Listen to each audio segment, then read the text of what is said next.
Direktorat Pembinaan Peran Serta Masyarakat, kita akan sama-sama belajar sebenarnya. Dari kami KPK belajar ke Desa Melati 2, pun demikian samanya dari Desa Melati 2.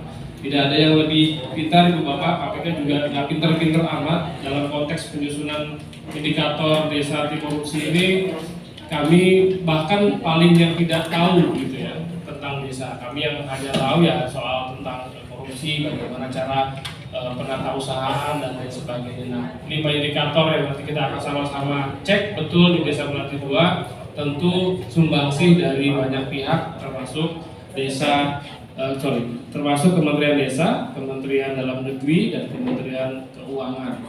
Nah, kelima indikator yang nanti saya akan paparkan secara umum dan secara detail nanti akan dilanjutkan oleh Ibu Yunifa untuk mengecek kesiapan dari Desa Melati 2 di Kabupaten Serdang Bedagai. Dapat kami sampaikan bahwa program percontohan desa anti korupsi 2023 ini berada di bawah Direktorat Pembinaan Peran Serta Masyarakat KPK yang jumlah pegawainya kurang lebih 30-an orang. Jadi bisa dibayangkan ketika kami harus mengetuk satu persatu desa yang ada di Indonesia, rasa-rasanya tidak mungkin. Dari 75.000 desa yang ada di Indonesia, kami meminta kepada pihak pemerintah provinsi, kabupaten, kemudian Kementerian Desa untuk disampaikan usulannya. Di awal memang untuk Sumatera Utara ada beberapa desa yang disampaikan kepada kami, tapi tanpa mengurangi rasa hormat kami kepada Ibu Bapak yang menyampaikan usulan kepada KPK, kami lakukan kembali telaahan pendalaman untuk mengecek, karena kami selalu mengedepankan prinsip kehati-hatian. Jangan sampai nanti di kemudian hari ada hal-hal yang tidak kita inginkan bersama.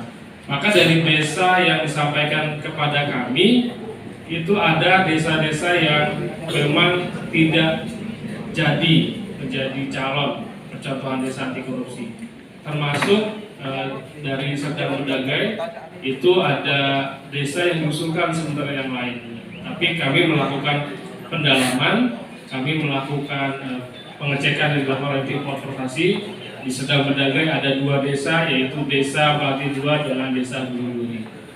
Hasil dari tim independen KPK. Tepuk tangan. Bahkan ada desa-desa yang, Pak, kami nggak diusulkan, Pak, kami nggak mengusulkan nama ini, Pak. Nah, ya ini menjadi tantangan tersendiri ya.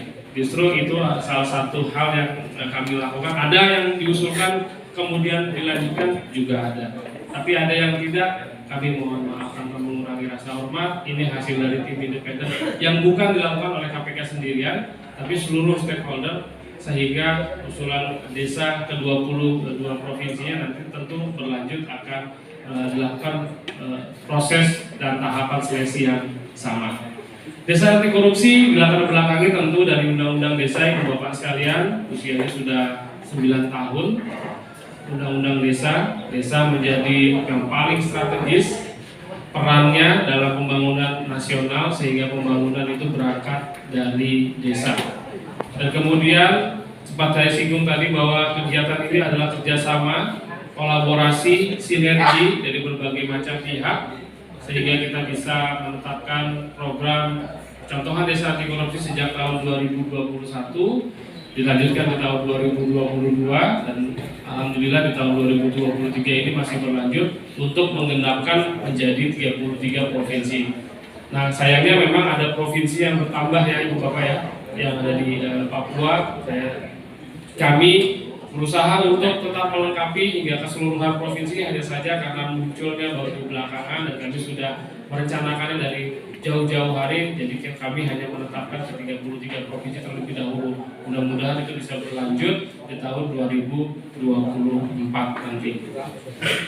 Dan program percontohan desa anti korupsi ini merupakan program unggulan KPK, sudah ada 11 berarti sejak tahun 2021 hingga 2022, dan di tahun ini ada 22 provinsi yang akan menjadi percontohan desa anti korupsi.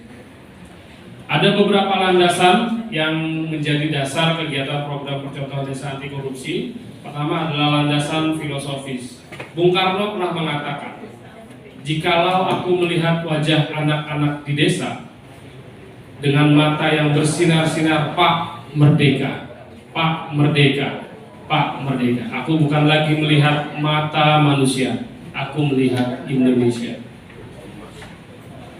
Bung Hatta pun demikian, pernah mengatakan, Indonesia tidak akan bercahaya hanya karena obor besar yang ada di Jakarta, tapi akan bercahaya karena lilin-lilin di desa. Para founding father kita sudah melihat desa, memiliki visi tentang desa itu jauh dari apa yang kita bayangkan, dan itu dikuatkan kembali oleh Presiden kita yang saat ini, Bapak Presiden Joko Widodo, dengan mengatakan desa itu selalu berada dalam pikiran dan hati saya.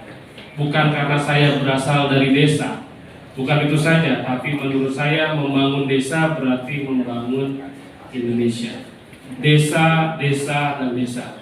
Lagi-lagi ini menjadi catatan penting sejarah bagi kita, bahwa desa itu memiliki peran dan andil yang luar biasa bagi Indonesia. Dan itu sudah jauh-jauh hari dilihat oleh founding father kita. Jadi kita tidak bisa melihatnya hanya dalam kurun waktu 5 tahun, 4 tahun ke belakang, tapi sudah jauh sekali. Nah, untuk itu pembangunan dan peran strategis dan sentralnya desa itu harus diikuti, dibarengi dengan peningkatan juga nilai-nilai anti korupsi yang hidup di tengah-tengah masyarakat desa. Lanjut. Kemudian yang kedua dan ketiga adalah landasan yuridis dan juga landasan sosiologis. Dana desa sejak diluncurkan tahun 2015 sampai dengan 2022 itu telah digelontorkan 468 triliun rupiah untuk dana desa. Dan rata-rata setiap desa menerima sekitar 900 hingga 1,2 miliar. Namun ada fakta lain yang membuat kita menyayangkan hal itu, karena diikuti dibarengi dengan juga peningkatan kasus korupsi yang ada di desa.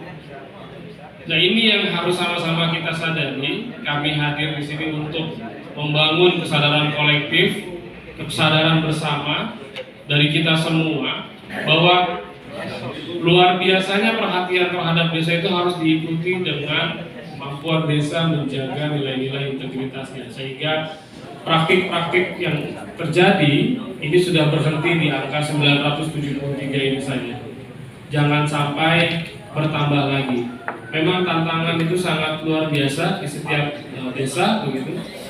Namun saya yakin bahwa dengan adanya semangat yang luar biasa dan peran kita semua sebagai anak bangsa untuk tetap membuat Indonesia jauh dari praktik korupsi dan membangun Indonesia, itu tentu harus ada kemauan dan keinginan yang kuat dari kita. Karena kalau tidak, tentu kita tidak akan beranjak kemana-mana. Kita hanya akan berhenti saja di satu titik dan tidak bisa kemana-mana. Setelah KPK melakukan banyak observasi kepada desa-desa yang ada di Indonesia, banyak sekali inovasi-inovasi yang dilakukan. Tentu yang sering kita lihat adalah inovasi digital yang ada di desa-desa. Kemudian ada inovasi-inovasi bagaimana desa bisa mengelola desanya sehingga menghasilkan pendapatan daerah yang sangat luar biasa. Bahkan ada desa di Bantul, di Jawa Tengah sana, di Yogyakarta, desa Panggung Harjo, dia bisa menggaji perangkat desanya menggunakan pendapatan dari desanya selain pendapatan yang sudah diterima secara resmi dari APBD. Jadi semacam pengelolaan pemerintah daerah kecil begini. Dan desa Panggung Harjo itu mengelola aset desa itu sekitar 3-4 miliar. Jadi memang kesejahteraannya juga sudah sangat luar biasa. Ibu Bapak bisa belajar, dilihat di websitenya ke-11 desa yang sudah KPK tetapkan menjadi percontohan desa anti korupsi. Ada desa Panggung Harjo, ada desa Banyu Biru, desa Kutuh di Bali, dan lain sebagainya. Dan keseluruhan desa itu punya website, Ibu Bapak sekalian. Punya informasi yang bisa kita lihat menggunakan gadget Ibu Bapak masing-masing di rumah dimanapun. Karena informasi sekarang sudah sangat luar biasa hadir di keseharian kita bersama, dan itu bisa dimanfaatkan untuk melihat bagaimana desa-desa lain di Indonesia juga bangun dan juga menjadi desa-desa yang mandiri. Dan kemudian ada landasan sosiologis hasil pemotretan IPAK yang dilakukan oleh BPS bahwa ada kecenderungan rasa permisif dari desa terhadap korupsi dibandingkan dengan orang-orang di perkotaan. Memang lagi-lagi indeks persepsi anti korupsi yang dilakukan oleh BPS ini mengukur persepsi masyarakat sampai sejauh mana masyarakat memiliki pengalaman, pemahaman terkait dengan korupsi. Memang bahasa korupsi ini seperti eksklusif begitu ya Ibu Bapak ya. Korupsi itu secara terminologis nampaknya hanya jauh dari desa begitu. Hanya ada di kota-kota besar. Hanya kena kepada mereka-mereka yang punya jabatan-jabatan yang tinggi begitu. Padahal korupsi itu bisa disamadengarkan dengan perbuatan yang salah, perbuatan yang bejat, mencuri begitu. Itu sama saja dengan korupsi. Hanya terminologinya korupsi menjadi sebegitu eksklusif sehingga ada beberapa poin di desa-desa itu yang dinilai itu biasa saja Pak dilakukan di desa kami Pak. Dan seharusnya itu sudah bisa dihentikan. Yang mungkin kita paling acap kali dengar seperti ada uang rokok untuk pelayanan tertentu, ada uang ini, ada uang itu, ada uang terima kasih. Yang acap kali itu dianggap sebagai sebuah nilai yang baik karena kita sesama manusia, sesama muslim itu harus saling kasih mengasihi, saling memberi hadiah. Tapi dalam konteks itu juga sebenarnya disalahartikan bahwa agama juga melarang kita untuk melakukan perbuatan curang, melakukan penyuapan atau bahasa Arabnya adalah guluh gitu ya. Jadi perbuatan menyuap para pejabat itu juga dilarang sebenarnya. Sudah ada kajian-kajian dari perspektif agama Islam maupun agama-agama lain yang di Indonesia bahwa dari perspektif semua agama perilaku korupsi itu memang dilarang. Memang sayangnya membumikan bahasa korupsi itu menjadi tantangan tersendiri bahwa korupsi sama dengan perbuatan curang dan lain sebagainya. Kemudian ada survei indikator politik Indonesia tahun 2021 bahwa menempatkan desa itu di rating ketiga yang paling rawan dan terjadinya tindak pidana korupsi. Menjadi tantangan tersendiri bagi Indonesia memang dalam pencapaian nilai-nilai survei yang baik, dan hasil kemarin baru diterbitkan hasil Corruption Perception Index Indonesia itu memang turun kembali di tahun 2022 yang lalu. Jadi tantangan terbesar adalah korupsi di sektor politik secara nasional, tidak saja sampai turun ke desa, tapi tantangan terbesar adalah di korupsi di sektor politik, dan itu selalu mendapatkan catatan yang kurang baik di mata internasional sehingga Corruption Perception Index kita sulit untuk naik, bahkan sangat disayangkan tahun 2022 mengalami kemunduran, dan itu menjadi tantangan kita bersama bagaimana indeks persepsi kita bisa naik lagi di mata dunia. Karena kalau sebuah negara dinilai dengan CPI-nya itu rendah, maka investasi dari luar itu juga akan sangat sulit bisa masuk. Pengakuan terhadap Indonesia yang bebas dari korupsi itu akan jauh, dan sehingga membuat negara-negara lain juga akan berpikir seperti itu. Ini desa anti korupsi dengan 5 indikator yang tadi saya sudah sebutkan. Ada penguatan tata laksana, ada penguatan pengawasan, ada penguatan partisipasi publik, ada pelibatan masyarakat, peran serta masyarakat, dan yang terakhir ada kearifan lokal. Lanjut dulu. Kita akan masuk kepada 5 komponen yang ada di observasi kali ini, yang nanti selanjutnya oleh Ibu Yunifa akan dijembrengkan, didetailkan mana-mana saja yang sekiranya itu akan masuk memenuhi prasyarat dari kelima komponen ini. Secara umum gambarannya seperti ini. Nanti saya akan gambarkan secara umum saja. Ini untuk poin komponen 1. Komponen 1 itu ada 5 sub indikator. 1.1. Nanti buktinya seperti apa Ibu? Ini bukti untuk penguatan 1.1. Contoh kelengkapan dokumen. Ini contoh dari desa-desa lain yang kita lakukan observasi. Lanjut, ini ada penguatan tata laksana sama 1.2. Isinya ada atau tidak Perdes, keputusan kepala desa, SOP mengenai mekanisme pengawasan dan evaluasi kinerja perangkat desa. Contohnya seperti apa Ibu? Ini dia. disampaikan kepada kami. Ada dua hal yang nanti kita akan cek. Kalau dia punya bukti fisik, nilainya 0,5. Kalau dia punya bukti digital, nilainya 0,5. Kalau punya keduanya, nilainya akan jadi 1. Dan nanti akan ada formulanya, karena masing-masing sub indikator ini ada bobotnya. Ada yang bobotnya 5, ada yang bobotnya 10. Lanjut. Ini 1.3 bicara soal pengendalian gratifikasi, suap dan konflik kepentingan. Apakah diatur? Nanti kita sama-sama lihat. Next, ini adalah contoh dari dokumen yang nanti kita akan periksa. Lanjut, 1.4 ada tidaknya terkait dengan proses penyediaan barang dan jasa dengan vendor atau pihak ketiga. Ada tidak kerjasama buktinya, perjanjian kerjasama pengadaan barang dan jasa, khususnya yang diatur dengan nilai kontrak 200 juta ya. Kalau 200 juta tuh ke atas itu sudah harus ada perjanjian kerjasamanya dengan penyedianya. Ada atau tidak? Kalau ada, bisa ditunjukkan kepada kami bukti fisik dan juga apakah sudah digitalisasi. Lanjut. Ini adalah contohnya kelengkapan dokumen dari titik 1.4. Ada daftar hadir, ada notulen, ada contoh pihak ketiga atau vendornya. Lanjut.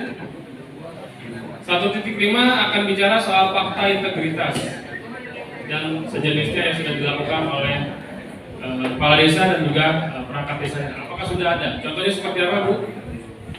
Ini dia contohnya. Pertama, fakta integritasnya, kemudian ada beberapa pihak yang menjadi saksi, termasuk dari pihak kabupaten atau kota, dan yang terakhir ada beberapa desa yang melakukan inovasi melakukan pemvideoan, ya, pendokumentasian video lalu diupload di YouTube pada saat proses fakta integritas yang dilakukan di internal desanya. Next. Kemudian kita akan masuk ke komponen kedua adalah penguatan pengawasan. Di sini ada 3 kalau saya tidak salah sub indikator. Pertama 2.1 terkait dengan evaluasi perangkat kinerja. Itu ada dokumen-dokumen yang dibutuhkan, daftar hadir, dokumentasi dan lain sebagainya. Apakah ada pengawasan yang dilakukan terhadap perangkat desa? Contoh dokumennya seperti apa, Bu Yunifa? Ini dia contoh dokumennya. Sampai ada catatan di bawahnya bahwa KUR, KASI, dan lain sebagainya misalkan kinerjanya harus lebih cepat lagi dalam pelayanan, harus lebih aktif lagi kepada masyarakat. Gitu. Ada form penilaian kinerja yang dilakukan oleh kepala desa terhadap perangkatnya. Kemudian 2.2 bicara soal pengawasan dan pemeriksaan dari pemerintah pusat maupun daerah. Jadi saya sempat tanyakan kepada Pak Kepala Desa sudah berapa kali pihak Inspektorat Daerah melakukan pemeriksaan ke Desa Melati 2. Nah, dari pemeriksaan yang dilakukan kan sudah ada hasilnya. Nah, hasilnya itu disampaikan kepada desa. Nah, desa sudah menindaklanjutinya atau belum? Hasil tindak lanjut yang dilakukan oleh desa itu sudah disampaikan secara surat menyurat atau tidak? Itu komunikasikan dengan baik atau tidak? Nanti kita akan cek, kita akan lihat. Lanjut. Ini adalah contoh dari sub indikator komponen 2.2. 2.3 adalah tidak adanya kepala desa atau aparatur desa, tidak adanya aparatur desa yang terjerat dalam kasus korupsi dalam kurun waktu 3 tahun terakhir. Ini ada contoh dokumennya. Ini ada surat resmi dari kepolisian setempat yang menyatakan soal desa itu tidak pernah ada terlibat kasus korupsi perangkatnya dalam 3 tahun terakhir. Kemudian tadi ada juga tangkapan layar dari hasil pencarian di Google, di website dengan keyword misalkan perangkat desa ini apakah pernah terjerat kasus korupsi. Nah, kalau di browsing begitu di internet kan biasanya suka keluar kan? Kalau memang tidak ada berarti tidak akan muncul di di website. Lanjut. Kita masuk ke 3.1. Komponen yang ketiga dengan subindikator yang pertama akan bicara soal tentang pengaduan masyarakat ada tidak kanal pengaduan yang disiapkan oleh Desa Melati 2. Dokumennya seperti apa? Ini dia, ada kotaknya tidak? Ada prosedur pengaduan masyarakatnya tidak? Diletakkannya di sebelah mana? Ada satu cerita menarik, ada yang lapor kepada KPK, Pak, kami sudah ada kotak pelayanan pengaduan tapi nggak ada yang ngisi, Pak. Padahal saking kita menjaganya itu kita pasang CCTV, Pak, di dekat kotak pengaduan itu, Pak. Sampai sekarang nggak ada yang ini, Pak. Ya, tentu tidak ada yang mengisi, Bapak, karena ada CCTV-nya. Jadi akan ketahuan siapa yang melapor kalau begitu. Jadi akhirnya, nah hal-hal seperti itu menjadi catatan penting. Jadi keamanan orang yang mengadu itu juga harus dilindungi, gitu ya. Dalam konteks memang perbaikan, kita tidak dalam konteks mencari-cari kesalahan orang lain, begitu. Walaupun memang laporan-laporan yang dinilai laporan tidak betul itu memang juga banyak, tapi sekali lagi tim verifikatornya juga harus handal dalam menentukan apakah ini laporan yang bisa ditindaklanjuti atau tidak ditindaklanjuti, itu menjadi sangat penting. Tapi wajib harus ada kotak pengaduan. Kemudian ada alurnya seperti apa dan ada rekapitulasinya yang dicek oleh kepala desa dalam 1 bulan, dalam kurun waktu tertentu sudah berapa banyak yang mengadu, sudah berapa banyak yang ditindaklanjuti. Kalau menggunakan elektronik akan lebih mudah, karena lebih mudah untuk melacaknya, sampai sejauh mana pengaduan dan juga tindak lanjut itu sudah berlanjut. Lanjut. Kita masuk ke komponen 3.2 di subindikator yang kedua di komponen 3, itu soal tentang kepuasan layanan masyarakat desa. Ada survei kan, yang sudah dilakukan oleh kepala desa atau Desa Melati 2 terkait dengan pelayanan, kepuasan pelayanan oleh masyarakat, kepuasan pelayanan perangkat desa terhadap masyarakat. Contohnya seperti apa ini? Nah, ini ada beberapa desa yang memanfaatkan inovasi teknologi dengan melakukan survei melalui website, melakukan survei melalui Google Form, begitu ya. Jadi dengan dia mengklik satu link tertentu, lantas dia bisa melakukan survei di dalamnya. Namun lagi-lagi harus hati-hati dengan mengklik link sekarang ya. Sekarang banyak modus penipuan dengan dia mengklik, ternyata website itu adalah website yang bisa menyedot data kita dan bahkan masuk ke dalam rekening kita ya, untuk bisa menguras uang yang ada di rekening kita. Nah, ini harus agak hati-hati juga dengan membuat model-model semacam ini ya. Hanya karena ingin inovasi, tapi nanti malah takutnya jadi salah. Jadi harus agak hati-hati dengan kejahatan cyber saat ini, memang sangat berbahaya. Next. Kemudian masih ada di 3.3 terkait dengan pelayanan publik. Ini soal apakah ada akses informasi.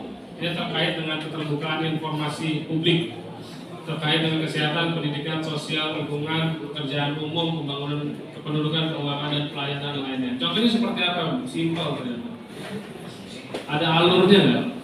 Yang ditaruh di tempat informasi yang bisa disaksikan oleh banyak masyarakat atau menjadi tempat lalu lintas masyarakat desa, sehingga masyarakat desa bisa melihatnya dengan jelas bagaimana alurnya seperti apa untuk pengaduan, untuk pelayanan.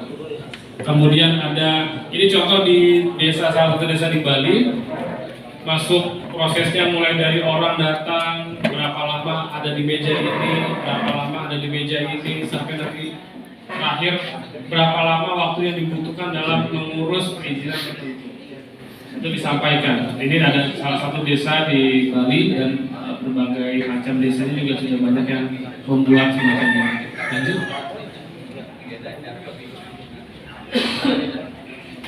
Kita masuk ke komponen subindikator 3.4 tentang media informasi, apakah mudah diakses atau tidak. Next, contohnya seperti apa? Poster, kemudian baliho, apakah ada? yang mudah media informasi yang diakses oleh masyarakat desa. Termasuk informasi-informasi pembelanjaannya seperti apa, pendapatannya dari mana, nanti disampaikan kepada kami bukti-buktinya dan apakah sudah digitalisasi, nanti kita akan cek bersama. Next. 3.5 ini ada subindikator yang terakhir untuk komponen ketiga terkait dengan penguatan kualitas pelayanan publik. Ada atau tidaknya maklumat pelayanan, isinya seperti apa? Ini tentu kita sama-sama tahu dan mudah-mudahan sudah ada. Isinya memang sedikit, tapi isinya penguatan. Maklumat pelayanan. Dengan ini kami menyatakan sanggup menyelenggarakan pelayanan sesuai standar pelayanan yang ditetapkan. Apabila tidak menepati janji ini, kami siap menerima sanksi sesuai peraturan perundangan yang berlaku. Dan maklumat ini harus ditempel di tempat yang bisa dilihat banyak orang. 4.1 kita masuk ke komponen yang keempat, soal partisipasi masyarakat, mulai dari proses perencanaan, pelaksanaan, dan evaluasi. Contohnya seperti apa? Dalam penyusunan RKP, apakah ada undangannya? Kemudian apakah ada daftar hadirnya, berita acaranya, notulennya, dan lain sebagainya? Apakah diupload ke dunia digital, baik itu media sosial yang dimiliki oleh desa dan lain sebagainya, apakah ada? Dan itu yang dilakukan di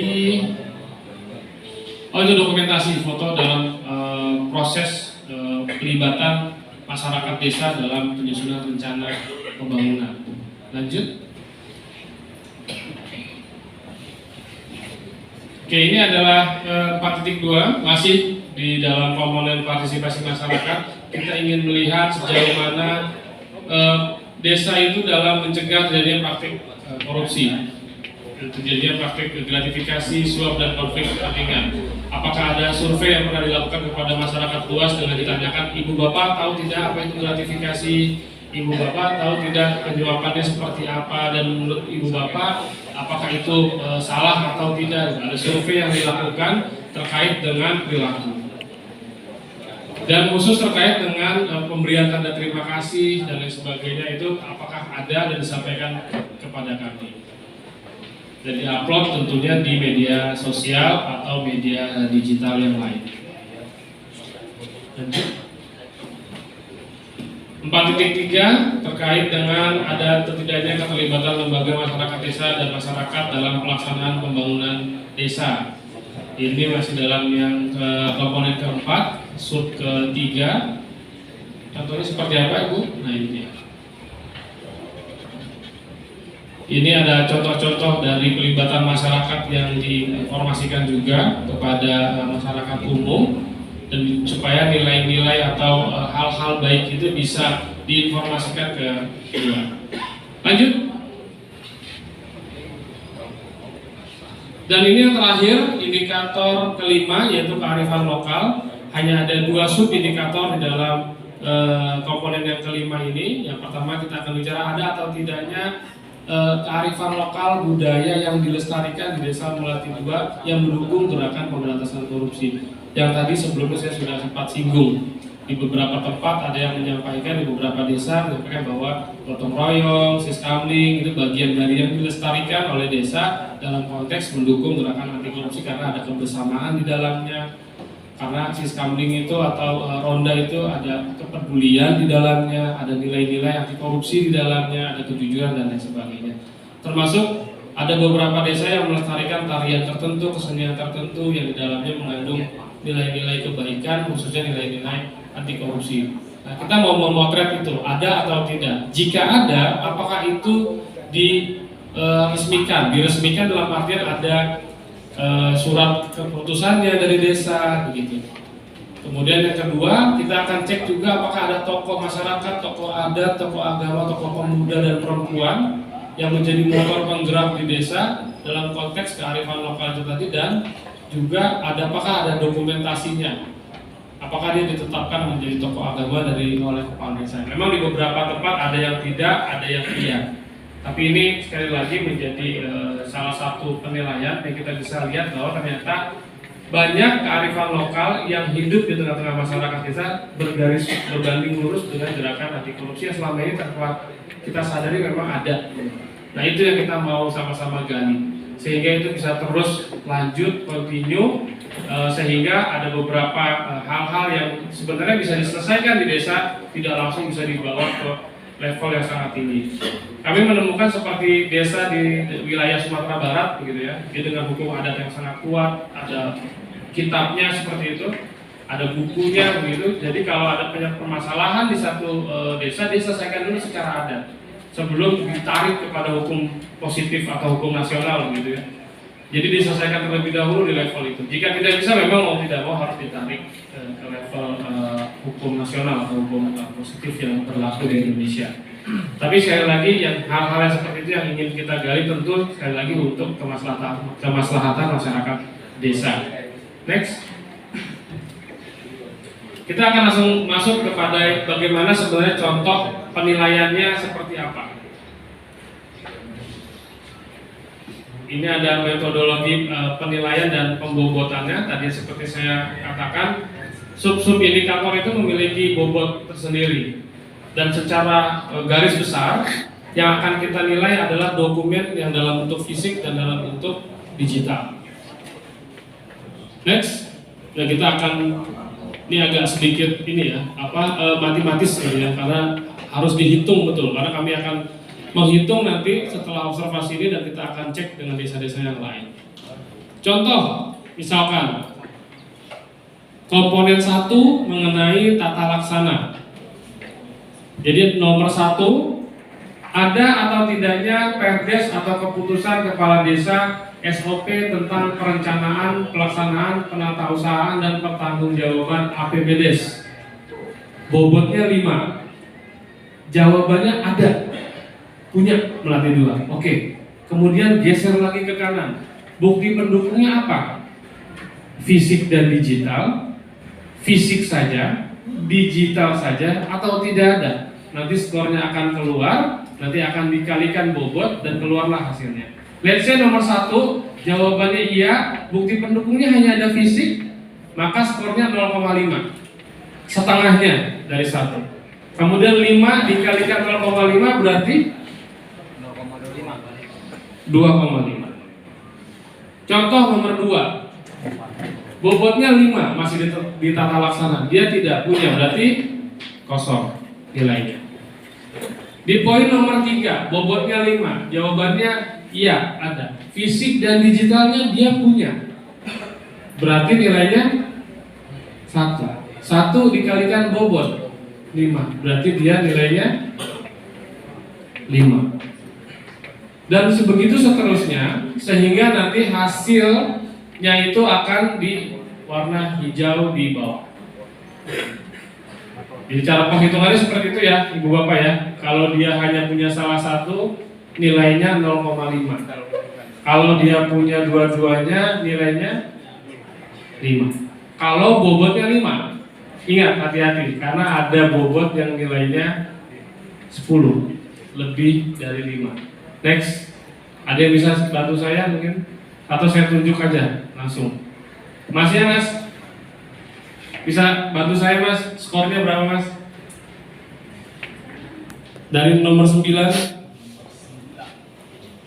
Yang nomor 9, dia bobotnya 5. Jawabannya ada ya. Dia fisiknya hanya fisik. Skornya berapa berarti? 2,5. Karena dia harus dikalikan. Oke, lanjut. Atau ada yang mau volunteer ya, nanti ya. Yang kedua, ini berapa nilainya nih? Oke, yang ketiga. Berapa? 5. Oke, lanjut. 2,5. Oke, yang paling terakhir.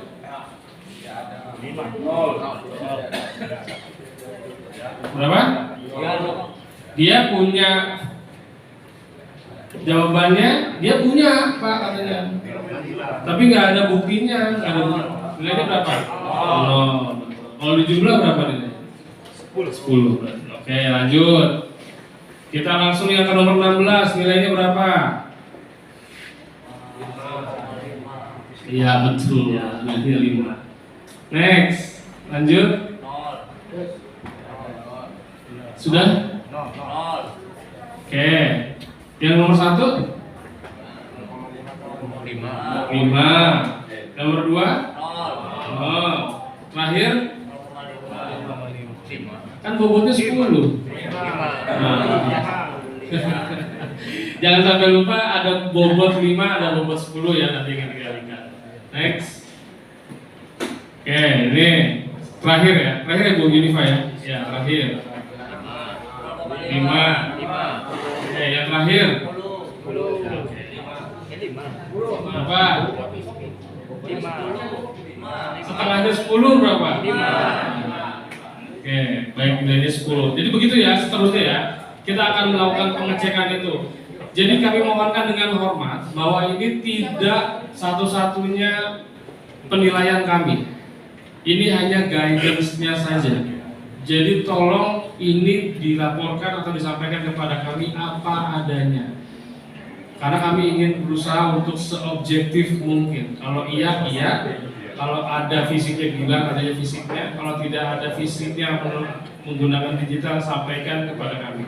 Ada penilaian-penilaian lain yang nanti kita akan lakukan yang tidak mungkin terlihat dalam form penilaian ini. Jadi mudah-mudahan itu bisa tersampaikan kepada kami dengan baik. Dan sekali lagi, ini bukan masalah soal menang kalah ya Ibu Bapak ya, tapi ini sama-sama soal kita semangat dan bersama dengan KPK, membersamai KPK tentunya menjadi jamaah yang anti korupsi. Mungkin saya ingin berhenti di situ. Oke, ini tadi yang hasil penilaian. Nanti akan keluar skor Ibu Bapak. Kalau yang tadi kita lihat sebelumnya, setiap komponen kita hitung, kemudian subindikatornya kita hitung, hasilnya dia ada di 52,5 yang tadi kita sama-sama jawab. 52,5 itu adanya di mana? Adanya di nomor 5. Nomor 5 itu adalah CC, cukup. Perlu banyak perbaikan yang tidak mendasar. Jangan khawatir Ibu Bapak ketika nilainya misalkan di bawah 5. Ini misalkan ya, tapi mudah-mudahan kita tidak di angka itu. Tapi ini jikalau gitu ya. Banyak desa juga Ibu Bapak yang ada di poin nomor 7 yang kita nilai. Jadi intinya ini bukan soal itu tadi menang, tapi ini soal bagaimana kita sama-sama belajar, kita sama-sama saling mengingatkan, kita sama-sama saling membersamai gerakan pemberantasan korupsi yang dimulai dari desa. Next. Baik, itu saja yang bisa dapat saya sampaikan. Nanti akan dilanjutkan oleh rekan saya Ibu Yunifa. Saya mohon maaf dan apabila ada penyampaian perkataan yang kurang berkenan dari saya akhiri. Wabillahi taufik wal hidayah. Wassalamualaikum warahmatullahi wabarakatuh. Menerapkan proyek jariah. Kalau dana desa yang ditunggui mungkin pergerakannya lambat. Tapi kalau kita bisa beramal jariah, alhamdulillah para kepala dusun dan pemangku kebijakan di Desa Melati 2 berlomba-lomba untuk membangun dusun masing-masing. Yang di sana ada gapura dan lain-lain, itu menjadi proyek jariah bagi kami. Jangan meminta pujian dari hamba, insya Allah pujian dari Allah nanti akan datang. Selanjutnya menumbuh kembangkan dan meningkatkan secara masyarakat.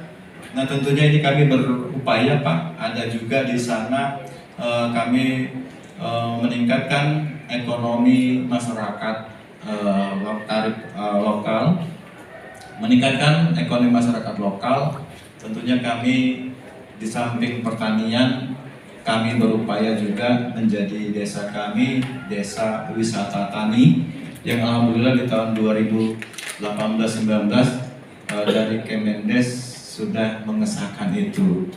Nah insya Allah ini walaupun terhalang oleh COVID dari tahun 2020 sampai 2023, kami kembali bangun dari tidur kami melawan COVID dan untuk kembali peningkatan ekonomi lokal melalui wisata.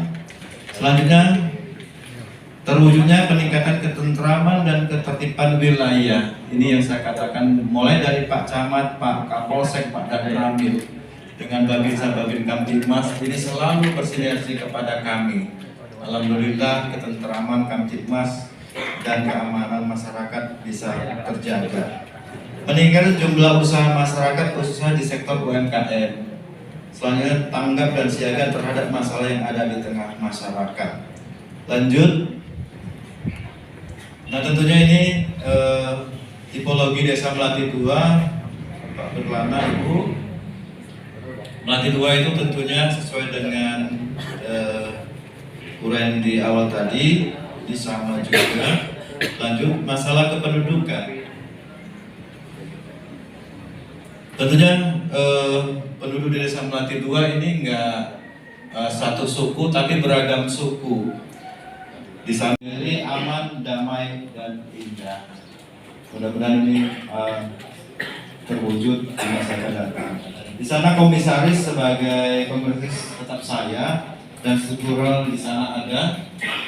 Mohon izin Pak Berlana. Nah selanjutnya Bumdes Madani lanjut. Diharapkan sebagai motor pengembang dan peningkatan ekonomi warga Desa Melati 2. Menciptakan lapangan pekerjaan dan mitra bagi pengusaha-pengusaha di Desa Melati 2. Memang izin Pak, saya Pak Camat, Pak Kapolsek, Pak Danramil ini Pak selalu mengikat pengusaha-pengusaha di Melati, desa saya khususnya. Seperti di depan kita Indomaret, boleh buka, tapi tenaga kerja wajib dari desa kita untuk pemerasan pengangguran. Nah tentunya surat pengikatan dan kami arsipkan.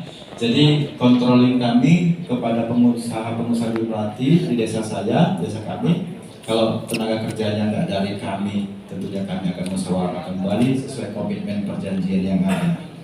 Lanjut, kembali. Ya izin Pak Berlana. Di Melati 2 ini ada 4 spot sebenarnya. Pak Berlana bisa nanti mengunjungi Palungguan Tojoyo. Di sana ada tanah 2 hektar yang di dalamnya ada 10 rantai sudah dibuat miniatur kejayaan Indonesia. Jadi kita nggak pergi jauh-jauh melihat miniatur budaya di Indonesia. Ada kebun jeruk peti sendiri, ini kolaborasi dengan masyarakat, kelompok tani ternak mulia dan Panting Klesen. Lanjut, tentunya ini salah satu kegiatan kami Pak. Kegiatan Desa Melati 2 pemasangan himbauan COVID kemarin kita harus bekerja sama dari pusat, provinsi, kabupaten sampai ke desa dusun. Kita harus bergandengan tangan untuk mengantisipasi dan pengendalian COVID-19. Alhamdulillah Melati 2 desa kami Kecamatan Pangos dan Bedage bisa terkendali. Dan tentunya ini foto-foto kegiatan kami, mohon izin Pak Berlana, Ibu, ini bisa dilihat. Tentunya banyak sekali kegiatan di desa yang sebenarnya tadi ada beberapa masukan dari Pak Berlana, masalah hal-hal lain yang mungkin dokumentasi dan administrasi itu sangat penting untuk dilengkapi. Nah tentunya salah satunya ini Pak ada desa Kampung Pancasila. Lanjut. Terus, ya ini dia. Balik. Nah ini Kampung Pancasila Pak. Ini gawean Pak Danramil, dukungan Pak Kapolsek dan Pak Camat. Nah kami kadang-kadang berusukan gitu Pak. Pak Camat, Pak Kapolsek, Pak Danramil ini selalu ngetes keluarga saya. Walaupun nantinya dikasih uang jajan. Coba baca dulu Pancasila gitu. Artinya kami membuat wacana Kampung Pancasila di Desa Melati 2 ini untuk kembali menanamkan rasa cinta bangsa kita. Selanjutnya izin Pak, tentunya di milenial. Ini kenakalan remaja ini sangat meresahkan kita sebagai orang tua. Jadi kami mempunyai agenda tahunan. Itu ada turnamen bola kaki, bola voli dan lain-lain. Ada wisata Karang Taruna sesuai dengan foto yang ada. Nah alhamdulillah kalau di 17 Agustus Pak kita bisa upacara sendiri karena kita punya fasilitas tanah lapang di dekat kita 5 menit ke sana itu kapasitasnya 3.000 orang. Lanjut, terus ini masalah foto-foto kegiatan desa, gotong royong, semua Pak di situ ada. Terus juga dokumentasi BUMDes, di sana memang ada UMKM, ada gula merah, ada beragam. Selanjutnya kami juga izin ini pernah tenar sebelum COVID, tapi sekarang setelah COVID kami masih harus bangkit dari tidur kami. Di wisata tani kami dokumentasi kegiatan BUMDes Madani. Nah ini Pak, kami juga pernah dikunjungi dari Musi Banyuasin. Nah ini juga ada Deputi Sekjen. Nah ini Deputi Sekjen dari Korea, dari Jepang waktu itu, dari Belanda, sempat kemari karena memang masih benar-benar terkendali sebelum COVID. Namun Pantai Kelasan sekarang masih pembenahan besar-besaran karena kita mendapat rezeki dari pusat, Pak. Nindya Karya sedang membangun proyek irigasi yang sekarang mereka masih bekerja di wilayah kami sepanjang 7 km itu. Nah tentunya ini beberapa kegiatan kami untuk wisata dan selanjutnya prestasi. Kami mendapat prestasi sertifikat dari BCA, pernah dari piagam dari Desa Brilian dari BRI. Selanjutnya ada prestasi dari sertifikat tim kami juga dari beberapa. Dan selanjutnya ini izin, ini juga berkat pembinaan pendamping desa dan kerjasama seluruh tim. Tadi sampaikan Bu Kadis, Pak Berlana, ada 4 desa di Kabupaten Sambedage mendapatkan penghargaan tahun 2022 menjadi desa mandiri. Tepuk tangan untuk desa mandiri kedua. Ini diberikan dari Kementerian Desa Tertinggal. Nah juga kami tahun 2023 punya legalitas BUMDes dari Kementerian Hukum dan HAM, karena Pak Kapolsek selalu mengingatkan, Pak Camat selalu mengingatkan, kalau naik kendaraan itu nggak punya SIM, kamu akan celaka. Jadi kalau kita mau punya usaha di desa, ya tentunya izinnya harus diurus. Inilah salah satu arahan bimbingan Pak Camat, Kapolsek dan Ramil. Kami memiliki legalitas hukum tentang wisata kami. Saya kira untuk sementara itu yang bisa kami sampaikan sesuai dengan pantun saya tadi.